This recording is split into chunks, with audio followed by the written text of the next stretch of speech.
This is my presentation. Okay, thank you. Hello. Take a seat. Okay, so hi Albert, why not let's just start with your introduction to us? Okay. So good morning. I'm Albert, majoring in business administration in NCCU. And recently I was watching a business clip, a business video, introducing how a business should develop its strategy and expansion. And the lecturer mentioned that when a business wants to become a successful firm, it must choose one of his best strengths and focus on that, and that's how a business can be successful.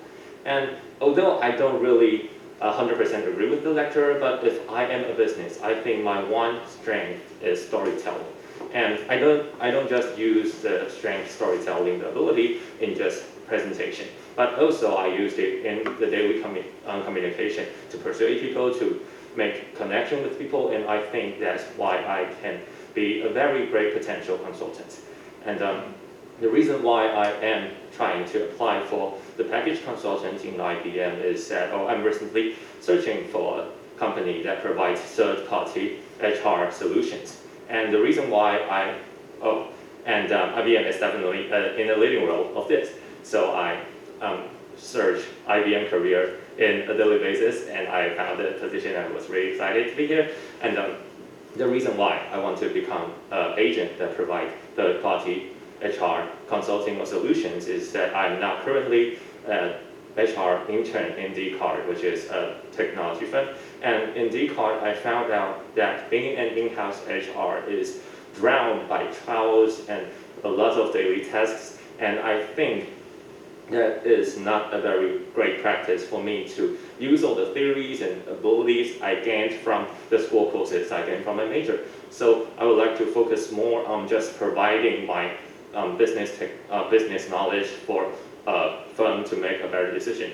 And I think based on my experience right now as an HR intern, drowning by all these trials, I think I can very greatly know what the business or what a company is now struggling with, and that makes me a better solution provider. So you mean your experience in Dcard enables you to think from client's perspective? Right. That's a good point. And can you share with us some of the inefficiencies you identified when you were interning at Dcard? Oh, I think the one thing that I observe is that Dcard is well known for its great employer brand, and it really do good for the employees a lot. Like we get a lot of gifts, we have a lot of activities, we have a lot of engagement party, but this kind of engagement activities should be provided for a company to get more unified, and so that's what HR is trying to do. And through getting them unified, we want them to become a more effective and more efficient team. But the correlation is not really, I think, not really high for me, because I have do a little bit interview while I was having a little chat with all our partners, and they think the culture activities, the engagement parties are very, very fun, and they do have a lot of friends, but they don't really getting those connections to make their work to make them do their work in a more efficient or effective way. So that is where I think our HR team has participated too much but gained too little. I mean, in terms of ROI, it's not so ideal. Right. So how do you think an HR system provided by IBM could solve this issue? I think that is more like because IBM has known for providing HRIS for companies to solve all the inefficiency in the company daily challenge. But in this case, I think it might be providing a different perspective of insights, that when HR is trying to throwing all these engagement parties and activities, they should think twice, like what is the purpose, what is the focus of these activities, and what are the goals that we are expecting. And I think IBM, rather than providing a system, but providing a different insight for in-house HR. Okay, so hi Albert. I Hi. think you are applying for a consultant role in IBM. Right. So for a consultant, like usually you will deal with a lot of customer, especially who are senior to you. Right. Have you ever had this experience like to convince someone who is older than you to do it your way?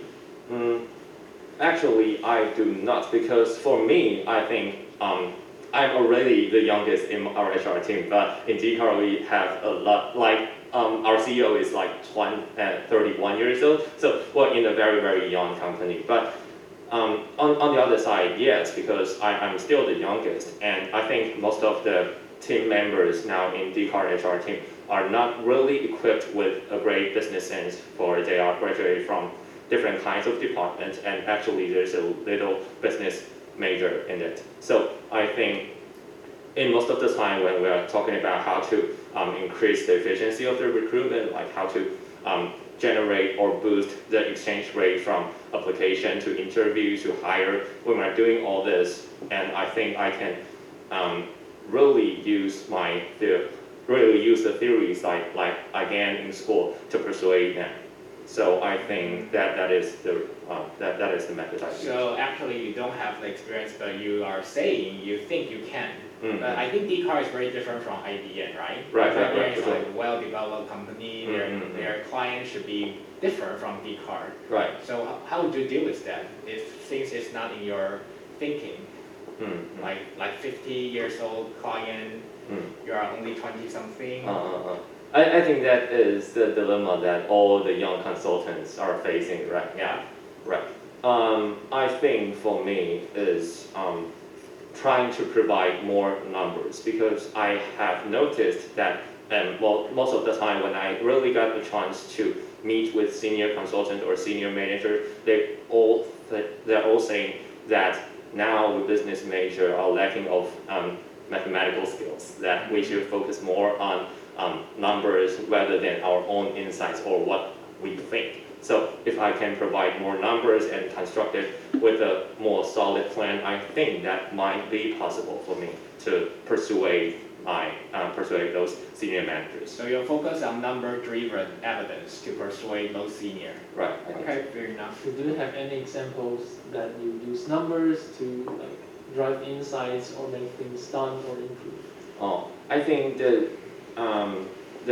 experience that came from is where I wrote I think on the bottom of my resume is the TSMC hiring and employer branding program. And in that program, we're trying to develop an ESG talent generators for TSMC, not just making TSMC a company that is good at ESG, which it already is, but also we're trying to generate more ESG related talents in the industry and for TSMC. And after my presentation to the TSMC managers, you say that, okay, so we're now talking about employer branding and generating talents. So what are the real things that we can achieve? And I have developed a very firm mathematical series of numbers, and I built up all the mathematic process of it, and I think that is relatively convincing for them. And I think we did a nice job. Okay, that's a fair example. And also, I want to somehow echo back to the question asked by Alan just now, because they're jumping from an in-house HR to an external kind of consultant or consultancy provider. There must be some gaps. Right. What do you think are the gaps, and how will you mitigate? Wow, that is a very good question. I think the major gap is that we have to think more of organizational concept rather than a task completion concept. Because as an in-house HR, we always trying to get things done, and we're trying to make one task or one project very efficient or effective. But as a consultant, I think we have to focus more on the outer matches of the HR solution, which means we have to match the HR solutions to the strategic part of the company. And I think that is the one gap that is biggest for me to transfer from an in-house to an consultant. And I think with my training here in in National Chengchi University, I think we have developed a very good sense how to connect the HR practice into the strategic part of the company. So I think that might not be a very great gap for me. Okay. So there are a lot of candidates like same with you to apply for this consultant job. Who is more senior to you? You are a junior student, right? Right. So is there any other evidence you want us to know to make you qualify for this position? I think, wow, that is a very tough question because really I do not have a lot of experience in this field. But I think the one thing that I can provide is that during my whole internship in DCAR, I think I have equipped with because I think I am a very great observer and I have identified multiple problems in DCARs, but due to the limited of time, I cannot share it with you all, which is a little bit. But I think I really have identified a lot of problems that have in one company, and I am looking forward to apply those insights into the consulting work. Okay, so time's up. We have to go for a feedback session. So, Harry. Okay, I think first, good confidence. Yeah, overall you kind of share with us your energies and your passions. Yeah. But I think somehow your tone is a bit shaky. Oh. Not certain about the reason. But I believe if you kind of modify that, you will be a good shining consultant to convince the clients that you are confident on what you are doing. And I think in terms of contents, I would suggest you to focus on what is the interviewer's question and to answer their question. Better with the summary up front to let them know what are the key highlights or headlines. And I think, I think as a counterexample, one thing you did good when I asked you about the gap is that you gave me a high-level view of the strategic view versus the in-house like limited vision. So that's something you want to replicate to other answer of yours.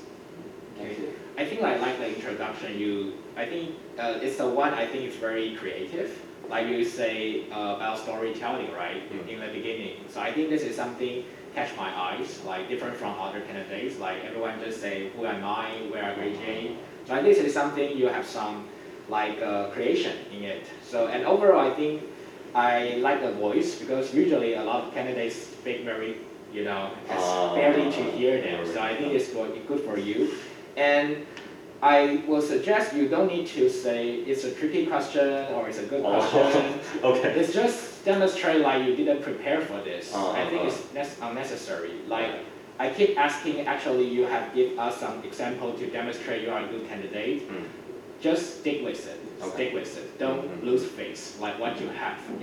My last question you say, oh, okay, it's a tricky question, but I think I think you just need to admit I don't have that much, but I think what I have qualified what the position needs. Right. This is what you can do, and you only need to do that.